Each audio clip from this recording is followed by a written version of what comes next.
What's up, guys? This is the newest episode of the DC Defender Show. I know we've been taking a couple weeks off, but we're back. We're better. We're getting ready for the season. It's camp time. What's up, Alex? Hey, Webb. Good to see you, man. You know what Glad to you're do? feeling better. I am. You know what to do. Let's hit the music.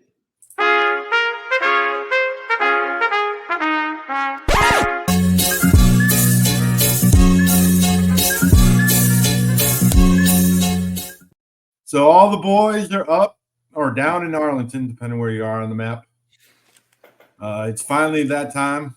This has been a long process, especially for me and you. You know, we've been doing this since August, and this has been a long process. And now the defenders are assembling in Arlington.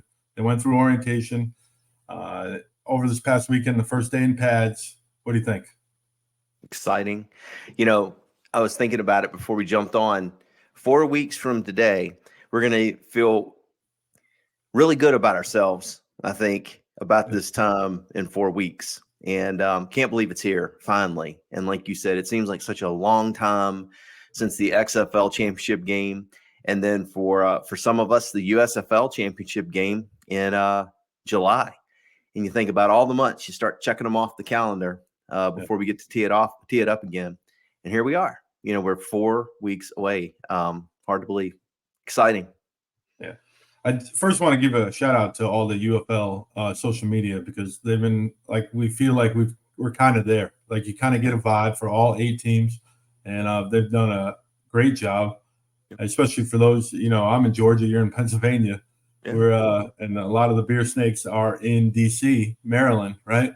It's tough to get a vibe on. It's not like the Commanders off season or the Eagles off season, where you can go there and spend some time. This is kind of out of the way, and it's so fast that you can't even really plan a trip, because the regular season will be here in a matter of minutes. It'll be here in a matter of minutes, and the next couple weeks should be crazy, because you had said before we jumped on the show, our first scrimmage is next week. Yep. First round of cuts next week. Yep. Going to be a lot to cover, and it's going to be absolutely wild between now and getting the rosters trimmed down, and then right up until opening kickoff. There's a lot to do yet for everybody. You talk about trimming them down, but this week we signed 3 guys. Yep. Kiki Kuti, the wide receiver, the Houston Texan, Caden Smith, who played with the Giants, and Chauncey Rivers, who played all over the place last chance U, like you said. Before show, out of the 3 of these guys, who's the most impactful player? Because I think all 3 are great pickups. Yeah, I mean, if we'll talk about it more later, so I don't want to steal the thunder, but our tight end room is deep. We got some decisions to make there. So picking up Caden just added to what I think was an already strong room. With losing Blair, I still feel like there are question marks at receiver. So I'd have to say, Kuti right off the bat. When I saw that signing, I was like, yes, good. Because I think we just need, more dudes in that receivers room. Because, Jackson and Blair are going to be tough to replace. No question about it. So if you said, and then Chauncey, you're right, from Last Chance U, I was like, where did I know that guy from? He was at Georgia, East Mississippi, and then in Mississippi State. And I fell in love with that whole Last Chance U Netflix thing. So good to see Chauncey there too. And he was a big time recruit for Georgia. This guy's a football player. It wouldn't surprise me at all to see him come in and make a tremendous impact in Greg Williams' defense. But if you've made me see, I talk until I make up my mind who I'm going to go with, but I'd say Kuti, because I think he's got a chance to be a real difference maker in that wide receiver room. I agree. I think he was fantastic with the Texans in 2019, 2020. He had 11 catches in 1 playoff game, right? Not many guys in the NFL history can do that. So obviously he's got a ton of talent. It was banged up a little bit, and that's the reason why he's at this level right now. But that's an NFL talent. Caden Smith had a huge game against the then known as the Redskins. 2 touchdowns from Daniel Jones' best game. Caden Smith was the guy. And then Chauncey Rivers is, like you said, a super talented former Bulldog, I guess, again, right? Mississippi State. But he's bounced around in the NFL. Definitely another edge guy for Greg Williams' defense. And you can't have enough, you know what I mean? Because it's go time with Greg Williams all the time. And if you can have guys that can produce on the outside all the time, like the Trent Harris's, the Bellamy's, and then you add a Rivers and stuff like that, like, man, that defense gets scary. So if I had to pick one, it's probably Kuti, just because I think the most question marks, well, not even question marks, just the most unproven are the wide receivers. But I think Chauncey Rivers could be a guy that comes in on third down, and he didn't play the first 2 downs, but it's now 37. He gets the quarterback, gets a sack or puts pressure on him where they force an interception. So I definitely could see Chauncey Rivers becoming very valuable, and it gives Bellamy and Harris, time off where they don't have to, like, they can rest. So it's going to be interesting. And the fact that all 3 of these guys were signed in the first week of camp, that tells you like what the team's really thinking. They assess the situation and they go, okay, we still need this, we still need that. So I'm excited for all 3. Side note, Fidel Brown obviously was released yesterday. So we were down 1, but we're still at 74. So So we're going to go through the depth chart on the offense right now. We got 74 out of 75. Still can add 1 more, but you got to cut down in a week. Like you said, we're going to have scrimmages in the coming week, and the final roster has to be 50. To go from 75 to 50 in basically 3 weeks is crazy, because there's no offseason like the NFL where they got camps, OTAs, and all that stuff. These guys, a lot of the new ones are just getting the playbooks, you know what I mean, and just understanding and working with their teammates. So it's a huge to-do that 2/3 of the roster, I mean 1/3 of the roster is not going to be there in a month. Probably going to miss on some guys too, because you said, like you said, it's a tight window to evaluate. So there are going to be folks that probably could have made the team that may not. And likewise, there'll be a pool of players out there from other teams that are in the same boat.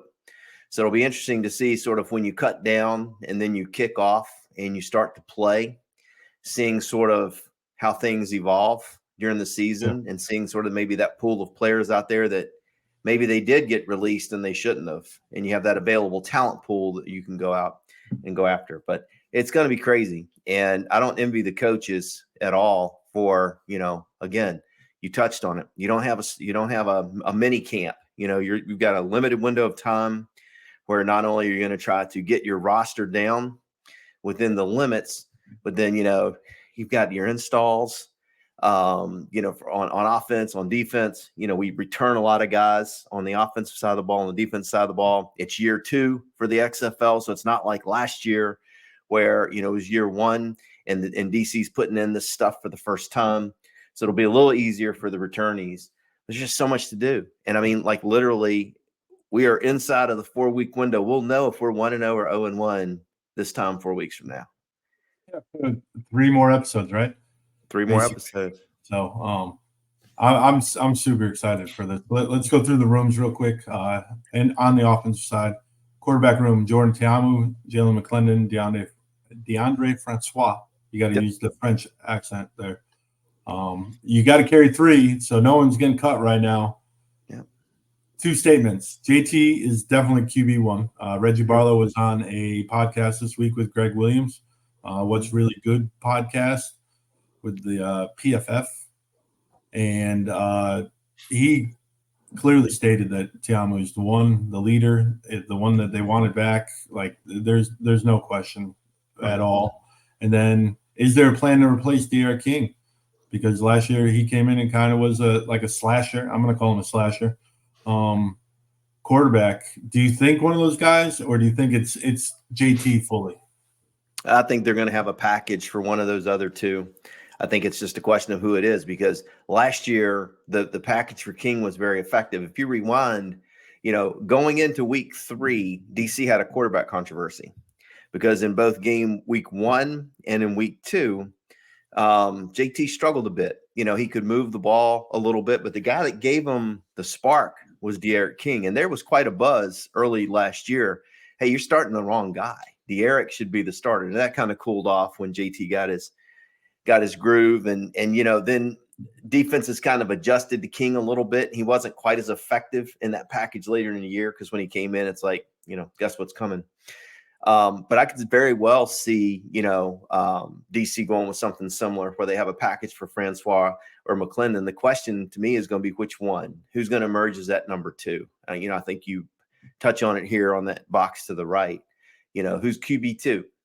And I think, McClendon's interesting because he's athletic and he's got a rocket for an arm. And, could you give him, a package where it's a third series of the game or a fourth series of the game, you bring him in. I think he's probably going to be a little bit more of a dual threat quarterback than De'Aaron King was. I could see Francois, how about that for French? Being a,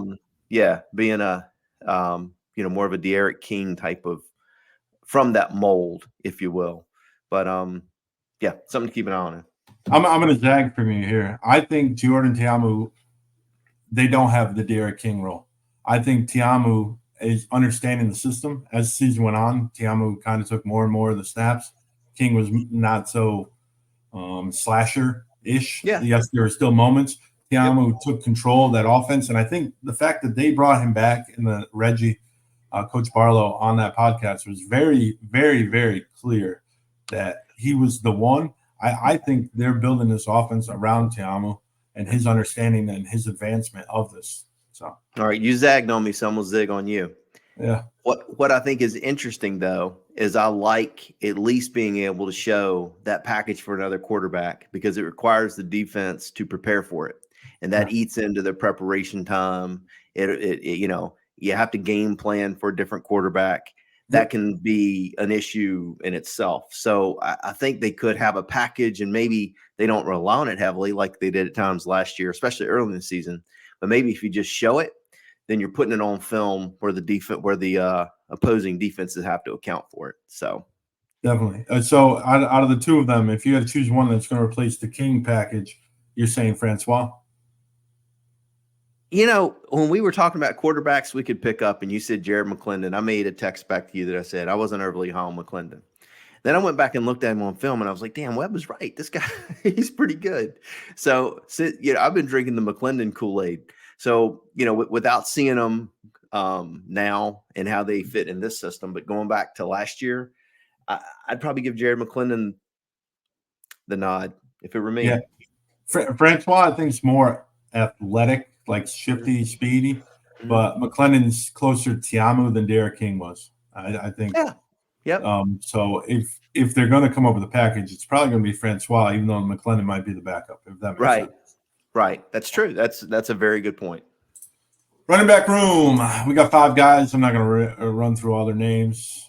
That's not good TV, man. That's not good YouTube. Do you think, I guess the questions are there more carries for Abram this year? Or do you think they split it a little bit more? I would probably say his load is going to be about like it was last year. I think for me, it's who's that Raquel Armstead from Temple University? Is it Cameron Harris? You've got some interesting guys in this room too with Higgins and his HBCU background. Tobias Taylor, we've talked about him. These are 2 unknowns that could really upset that room too. In Puka Williams, you know what you have, and I look at him more of like, excuse me, being impactful in the return game. Puka, is he's got breakaway speed. He's not going to be that between the tackles guy.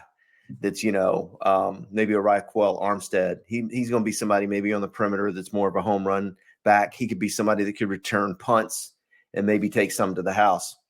But we got some studs in here behind Abram between Higgins, Harris, who I think will be the number 2, if I had to guess, and Tobias Taylor.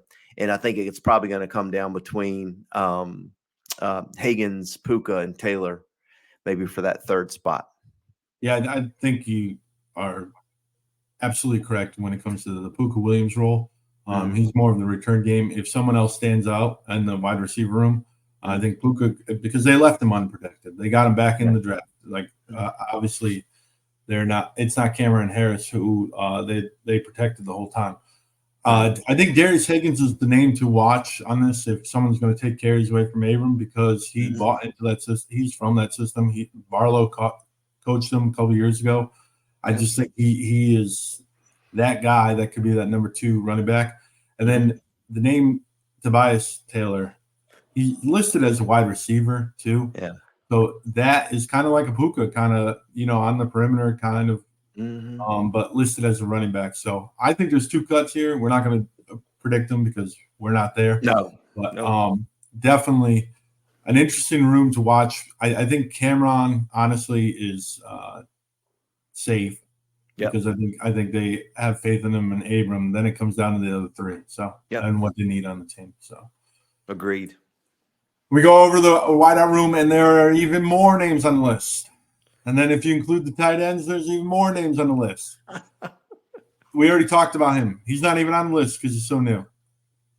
Kiki Kuti. Is it Kiki time? Yes. I can handle that. Okay. He's a good pickup. I look at this room, and you look at these names, and you think about how many will they keep. We see projected cuts. I put 3. Yeah, and you add Tiki, that's 10. Yeah. Do you keep 6 receivers? Yeah, it's probably it's 4 names are coming off if you include Kiki here. And I tell you, I'm high on. I know you're high on Shropshire. Is that how you say it? Yep. I know you're high on him. Yep. I'm high on CJ Johnson. They're the 2 newcomers right there. We got Harmon and Ferguson back from last year. Chris Rowland, who we know. This is going to be tough. This is going to be tough. Well, and then with Hammond retiring this past week, it definitely there's not a lot of returning. I know Jazz Ferguson had a few catches here and there, but there's not a lot of returning. So it's a brand new room, brand new coach, right? They got a brand new wide receivers coach. Preston Williams was in the NFL, played solidly for the Dolphins. Kelvin Harmon is an NFL guy. He was hurt. He was a Redskin commander guy.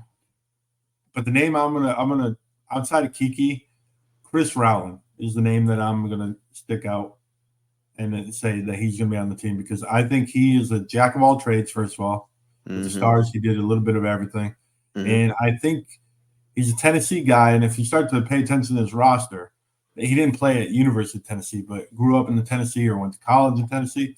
They seem to have a very strong tie to that area of the country. If you start looking at the coaching staff and their players, there's a lot of guys that went to Tennessee State and Tennessee Tech and Chattanooga and those kind of schools. And Chris Rowland fits that mold. And the fact that he's a slot receiver that can do a little bit of everything. Yep. Even, special teams tackles, everything. I think he's a guy you got to keep around. Ty Scott, I don't know much. I don't know a ton about him, but everything I read it pretty good. Shropshire, like you said, is one of my favorites just because it's big play. But this should be an interesting room of telling you where the team's going if they keep more slot guys than outside guys. Yeah. And what if they're going to change the offense a little bit, but you're replacing NFL guys here. And that's what the second bullet. Like, there's not another room in, and you can, Stallion fans can talk about it all they want, how they have a great wide receiver room and all that, and they do. And the same thing, but like the openings here on this roster for the wide receiver room are NFL guys. Like, they're replacing NFL guys that stayed in the NFL, not just spent some time in the camp, but stayed in the NFL. So definitely. Well, you're right. Room. You're 100% right about that, because I knew something I wanted to point out, and when you mentioned it, I didn't want it to slip by. So if you take a look at Preston Williams, not only was he in the NFL with Miami, guy's got 17 career NFL starts and 7 touchdown passes in the NFL. So if you look at 19, 20, and 21, he was on the roster for all 18 games, and the guy's got 7 starts, which is almost half of the starts as a rookie and in his second year. That tells me he's an NFL level talent that they've put into the receiver room. So, So, well, it's also that. So by the time they get to their third year, their contract in the NFL is a little bit higher than someone that's cheaper. So if you're a practice squad guy or active roster guy, it's cheaper to keep the younger guy. just because they become vested in all that stuff with the union. So Yep. I feel like in this level, you're going to see a lot of players that probably are NFL talent. They just kind of are victims of the roster move. So, and Preston Williams is one of them. Kelvin Harmon might be one of them. So and Kiki Kuti, like that could be a perfect example one. Yeah. That, he produced in the NFL, got banged up, but guess what? Now we're 3 years later, and you got to choose: are you going to pay Kuti to be your fifth, sixth wide receiver? Or are you going to pay someone younger, which doesn't count as much against the cap? So, it's definitely. And that's where this league can be very successful, because you got names like Kiki Kuti. He was like the best player in 1 week of NFL playoff. You know what I mean? Right. They had 11 catches. Right. So, like, these guys are legit, and maybe you get guys that are 26, 27 that, are roster victims. And speaking of guys who catch the ball with the tight ends, Caden Smith, he'll be a fan favorite of Redskin fans already, because he caught the game-winning touchdown against the Redskins in that game that you mentioned earlier. Wanted to touch on this, though, because we do have the wide receivers up. Sort of close to that would be the tight ends. And if you look at, Briley Moore coming back, Alex Ellis coming back from last year, Ben Bresnahan, the kid from Vanderbilt, and then Sean Byer from Iowa, right, who is like tight end U. Tell me that, all tight ends at Iowa aren't great. Hayden Fry back in the 80s made playing tight end cool at Iowa when he had those guys stand up on the end of the line of scrimmage. I don't know if you remember that, but they weren't down in 3-point stands. The Iowa tight ends stood up like receivers on the very end of the line of scrimmage. So, and then you add Caden Smith. You got 5 guys, right? And Caden Smith's an NFL. He spent 3 years with the Giants. You got 5 guys in that tight end room, and you're not keeping 5 tight ends. So I think this is definitely going to be a position battle worth watching. A lot of talent there. Definitely. And the thing about it is they all bring something a little bit different, right? So you've got Caden Smith, who is a more of a kind of I guess I'll use the term again, slasher, where he kind of does a little bit of both, right? And then Bresnahan was not a great receiver in college, and Byer really was just kind of like Alex Ellis, where he just caught touchdowns and big plays. But when you're playing for the University of Iowa over the last half decade, there's not a lot of big plays and big opportunities, so his numbers don't match that. And then Bradley Moore is kind of like a wide receiver. He does block a little bit, but he's closer to the wide receiver side than the offensive tackle. So, and Ellis, all he does is catch touchdowns. So, and with Wolf retiring, it's wide open. With him gone, I mean, it's anybody's guess. So I think that's going to be a fun position battle to watch. It definitely is. And the fact that they brought in Smith this week tells you that they want to use the tight end, and that they see opportunity there too, though. So that tells you there's no one safe on that roster. We kept 3 last year. Yep. That's the other thing too. So if you have 5, you got to get down to 3. If you follow the role, the mold from last year. Then offensive line, we can go offensive line. Yeah, I see a sign there, Alex. But you can go through all these guys, but there's a ton of them, right? You've got a ton of tackles. You've got some guards and only 2 centers. The question I got for you really for this is, do you keep 2 centers? Or do you hope that, someone that I believe Adonis Boone was a center in college for a short period of time. So do you keep someone like that who can play guard and center? Lamont Galliard was a center on a national championship team or a national runner-up team. Like, it just who do you keep, man? Like, I don't know. I'm not Russ Fields, right? I'm not the offensive line coach, right? Obviously, right? Right. Liam Fornadell might be the only one that's a lock, right? He's all XFL last year, but everyone else, who knows where they're going to go with this. Your take on the offensive line quickly. I know it's not the most exciting room to talk about.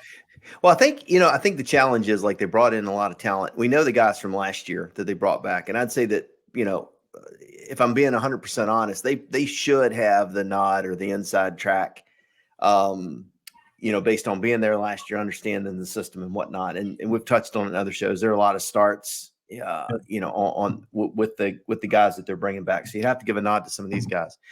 And the other challenge is, and I guess, maybe if we can start to see some, I don't think we'll get to see the scrimmage, next week, but it's going to be very hard to tell. And, what's going to differentiate with some of these guys. And we've talked about some of them. It's like a guy like Okiki, he's a tremendous athlete. He's a potential, he could project in the NFL if he develops right.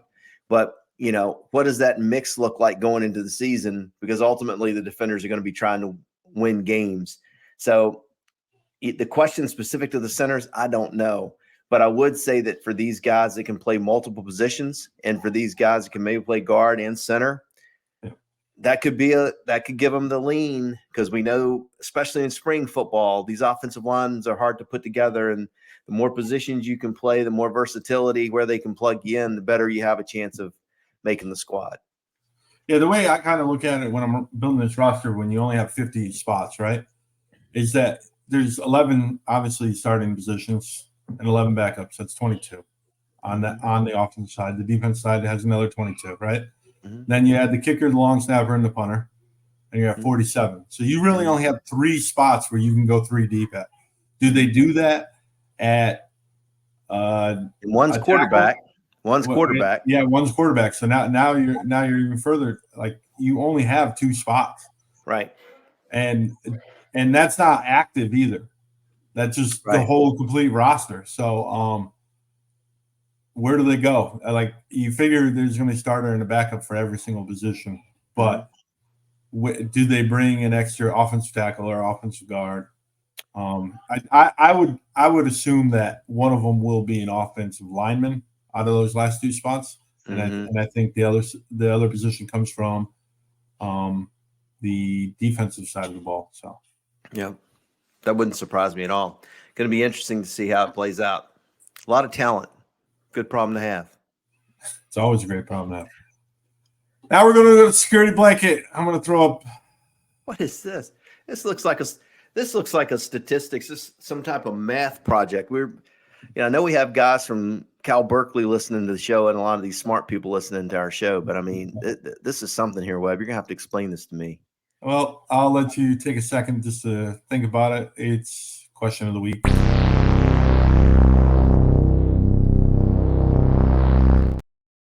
All right, question of the week. Have I lost my mind? Come up with a stat. That is the question of the week, really. So I was writing an article for the UnitedFootballMedia.com. We're starting to put out some articles. We got a couple of brand new writers, and I wanted to dive deep into the tight end. And this was before Caden Smith Caden Smith was signed. I wanted to dive deep into the tight end, and that's the reason why on a lot of these names on this list are tight ends, because I wanted to know, like, where do the tight ends stand, right? Obviously, they weren't the Jay Sternberger or the Latimer, but where do they stand? So when I think of a wide receiver or a tight end or running back, I think of someone that, is a security blanket, in the sense of, like, when the quarterback's in trouble or when the quarterback needs a go-to play, they're going to that player. A security blanket, just like a little kid, right? Something to make them feel comfortable. And a lot of times, tight end is that position. So I came up with a stat called the security blanket. I included receptions, first downs, touchdowns, yards per catch, how many targets, and then the percentage of passes that they if the team passed 32 times a game, how many times were they throwing the ball to Jay Sternberg, for instance? So the higher percentage, because obviously the quarterback feels more comfortable with you, so that creates more security. Right. Getting those crucial first downs, the quarterback feels comfortable with you, more security. You're in the red zone and throwing touchdowns to you, more security. So, and especially on our tight ends, Ellis obviously had 8 catches all year, and 4 of them were touchdowns. Yeah.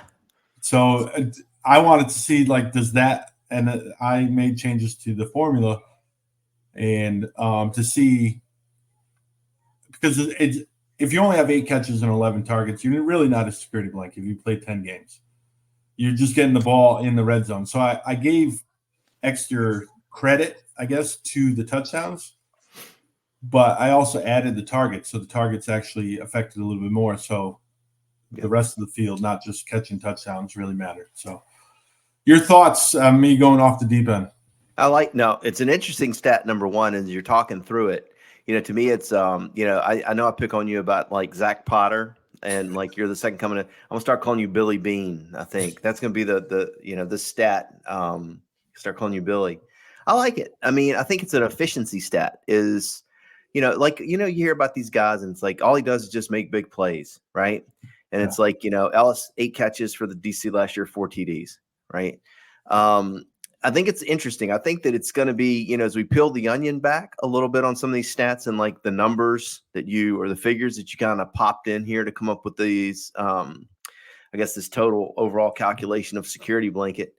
It's an interesting stat. And I wonder if it catches on because I'm looking at it from the coach's point of view, knowing the first down, who's getting the majority of like, do they have a guy on third down that of course they do, that they're looking to target and get the ball to? Is it, how effective are they, is this guy in converting, third down into first downs? That would be another stat I'd like to look from this just to go deeper on the security blanket. It's not just about like on 1st and 10, Sternberger caught a 12-yard pass to move the sticks. I'd be curious to see, looking at third down targets for these guys, when you had to move it, or red zone targets. There are lots of different ways that you can slice and dice this. But I think what you're doing here is you're sort of creating a framework to look at efficiency. And it's an interesting concept. But I mean, that's why you're the host. You're just at a level. You're just always thinking. You're always thinking. See, the common man doesn't think like you think. So to go back to Alex Ellis. He had 11 catches last year. I stand corrected. And he had, I'm pulling it up right now. He had 9 first downs, which included the touchdowns, and 4 touchdowns. So you got double bonus because obviously a touchdown and a first down. They both are given that grade in the statistics. He averaged 7.82 per catch. He had 15 targets, so he got 11 out of his 15 targets. Yeah. And the team averaged 25.2 passes per game. All right. So what I want to do to try to explain this, so that gave him a grade of 0.678, 67. I was just going off to 100 is like really good. Anything above 100 is really, really good. Sternberger had 39 catches, 22 were first downs, 7 were touchdowns, 16 yards per catch, 59 targets, and they passed the ball 28.2 times as well. So Sternberger obviously was more effective, more first downs, more percentage of first downs, touchdowns, and more targets. The biggest thing was the target because the whole blanket thing is that the security part is that the quarterback trusts you. So I'm gonna give you the stats, and we're gonna come up with a score just to try to work this one out. I'm gonna bring it up my sample. Okay. I know it's not great TV, but we'll do it. So how many receptions does this guy have? He plays for the Defenders.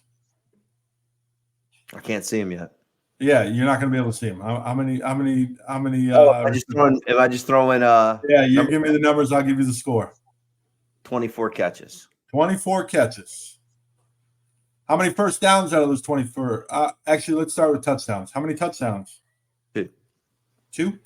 Yep. And how many first downs? 12. So that's 14 because touchdowns count as first downs. Okay. So he had 24 catches on how many targets? They targeted him 34 times. And how many yards per catch? 9.8. 9.8. All right. And then he played for the Defenders. So how many games did he play? 8. Played 8 games. So it's 24.2 times 8. Do you think that player was better or worse than Mr. Sternberger? Not as high. Not as high. Yep. All right. But it's a pretty solid year. I mean, like I tried to not make him to be a dud. Do you think he's better than Hakeem Butler? That's the St. Louis guy at .9011. I don't know Butler's stats right off the top of my head, but I'm going to say pretty close.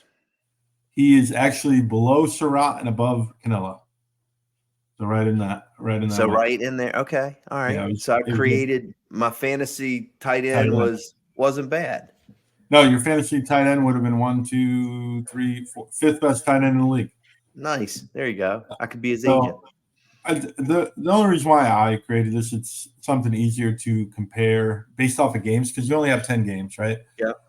The one thing I hate the most is when someone says this, especially in a league like this, he led the league in catches. Well, that's fine, right? It drives me crazy because you had 50 catches, you played all 10 games, and why can't a guy, was cut late at the NFL, came in week 3, his efficiency is just as good, just he didn't get to 10 games, and we're giving it to the best tight end and I'm not throwing a shot at anyone particularly here at all, because I think Jay Sternberger was the best tight end, honestly. Right. He was the best weapon, and shout out to Jace. I know he watches our stuff, but I like Cam Akers, right?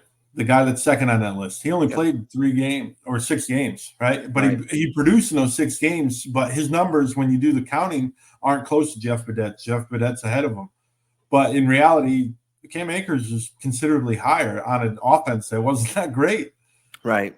So it takes into account if it's a passing offense. I know you love Seattle. I know you love June Jones and all those guys. And, I argued with Ace too on polar opposites about Pearson, right? Yeah. And of course those guys are going to put up counting stats. Guess what? They got more opportunities. Right. So I feel like efficiency, I guess you can call me Billy Bean, I guess, because I think there's a way to find out it in this way, in my mind, mathematically, I guess, it creates all situations to be equal. Of like how to compare them all instead of like Pearson in Seattle. Yeah, he put up great receiving numbers, and Corey Coleman, right, on the Stars, he put up great receiving numbers, right? But they threw the ball a ton. Of course, you're going to put up the count numbers, right? It's about efficiency and effectiveness, and I just feel like there's got to be a way to judge them, and I'm sure there is. There are Moneyball stats out there. I just know football is a little bit more. It's not baseball, you know what I mean? You strike out, there's a clear result of it. This is 11 guys. Baseball is more one-on-one, so you can do that a little bit easier. So it's something I'm going to follow as the season goes on. And I'm interested to see what the fans think. So I think two things really quickly. Great question to have for the question of the week, because I'd like to see if fans say, hey, good, you're headed down the right road. Not good, it doesn't make sense.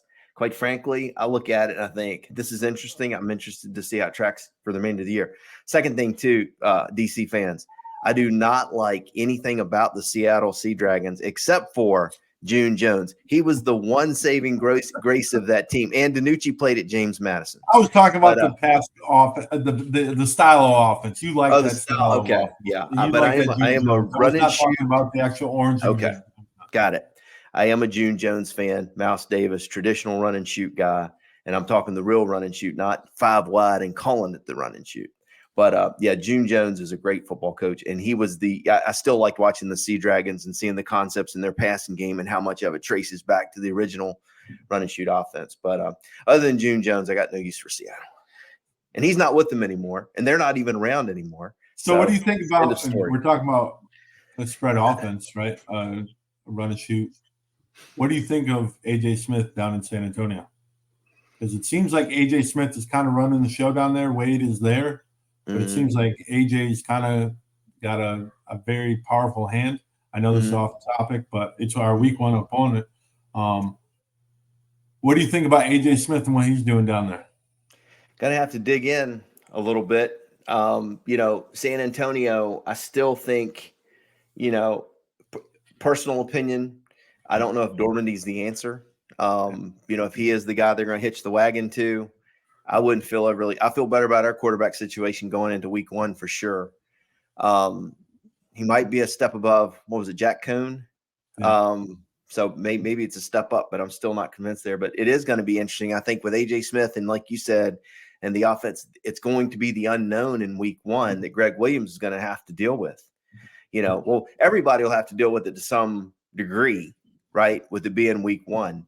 But, especially in our case with, there's no, it's like tough to prepare. Well, what are we going to be up against, right? Well, it's especially if you look at the stat right here, security blanket. Two Yep. of the top guys in the entire league are on that San Antonio team. They got a tight end and a wide receiver, slot receiver that were very effective last year. And now you're putting them in a spread offense. I think the quarterback's the biggest concern. I don't think Dormady is the answer. I think Garbers is actually pretty good. So what everyone considers is the backup right now. And then you got Flacco there too. So yeah, it's just going to be interesting. I mean, I think it could be a disadvantage though. There's an advantage to it and a disadvantage for returning coordinators, and people are going to feel like they have a pretty good beat on Greg Williams. He's going to probably play some zone early downs, and then hold your hat. Second down and third down, all bets are off. Heat from everywhere, 0 blitzes, but that's who he's been for the majority of his career. Coach Keiss, we've got teams are going to have a year film on him, and it's like, what are his tendencies? What does he like to do? So the advantage would be you've had your systems in place. Your guys know it. You should be more efficient, and you can plug in and add the pieces where you need to. I'd rather be in that situation than starting from scratch. But week 1 with some of these new coordinators, you don't know what you're going to get. You can guess, you can look back at what they've done in the past. If, I'm sure that the UFL hopefully will have some kind of film exchange on some of these, scrimmages to at least give the coaches an opportunity to prepare for, something, but it's going to be a crapshoot. Well, if they're all on the same field, right? Well, they're going to see it too. Right. Yeah, so you can go see it. But from my experience, those scrimmages are so bland. Covering the USFL last year, it was so, the quarterback turns around and hands off the running back for a halfback dive. That's like, they're not showing anything special. They're just not going to. It's just hitting someone that's not your teammate. Yep. So some of the best scouting I ever did was on Friday nights when the opposing team would come in to play us on a Saturday. And being the young coach on the staff, my job was to hang around and greet the team when they came in, and then they'd go down and do their walkouts on our home field. And our football offices were in an old gymnasium that had been converted 3 stories high. Football offices were up on the 3rd floor. So I'd help, get them to the locker room. Hey guys, welcome, all that stuff. And then they'd walk out and go through their walkthrough. And I'd just go up in my office up there on the 3rd floor and look out the window and watch them run all their sets and line up their defense and stuff. You know what I mean? It was just like bird's eye view of what they were going to run. And then typically you weren't seeing anything that was really out of the ordinary. It's what you prepared for. It's what you saw on film. But every now and then a couple of teams, they might throw a throwback pass or something, a wrinkle we weren't expecting. And, I'd make sure that I had a pretty good scouting report on there. But I probably shouldn't tell you how we cheated back in the day. But Alex Belichick over there. And that was what you got to do. And that was